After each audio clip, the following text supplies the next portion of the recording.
a également, nous, un point qui nous intéresse particulièrement, parce que pour nous, la question de la candidature, comme on dit à Wolof,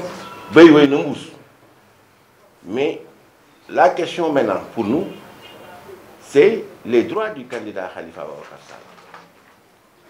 Il est absolument important que dès à présent, que des dispositions soient prises par la justice, par le ministère de l'Intérieur, par la Sénat, par le CNRA, pour que Khalifa Ababacar Sall, au même titre que les autres candidats, puisse faire campagne, présenter son projet, rencontrer les populations et au besoin, débattre avec les autres candidats. Et nous y sommes prêts.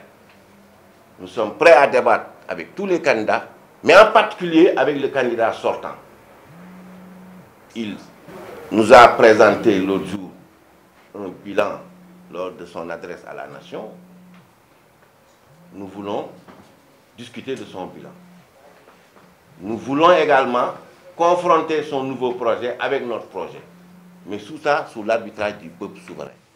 Voilà pourquoi nous demandons que dès à présent, que les dispositions soient prises pour permettre au candidat Khalifa Ababacar Sall d'exercer la plénitude de ses droits au même titre que les autres candidats. Nous ne demandons aucune faveur, nous demandons juste que ces droits lui soient reconnus et qu'il ait la possibilité de les exercer pleinement. Nous, vous savez, si vous avez constaté dans notre discours, ce qui est constant, c'est que nous appelons simplement à un combat loyal et régulier. Au contraire d'un autre, nous demandons simplement que le combat soit loyal et régulier. On ne demande aucune faveur.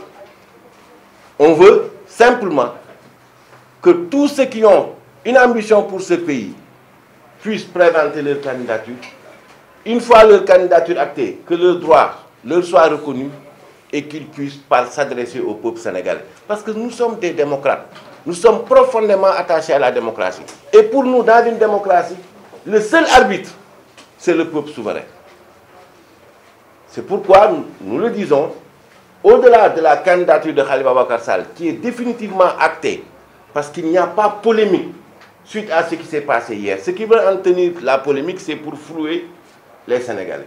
Et vous vous rendrez compte, je l'avais dit ici il y a un peu plus de 2 semaines, qu'après la décision de la Cour suprême, vous aurez des avocats, des professeurs d'université qui vont relayer une propagande purement politique. Ils ne viendront pas sous les habits de professeurs d'université ou sous la robe d'un avocat.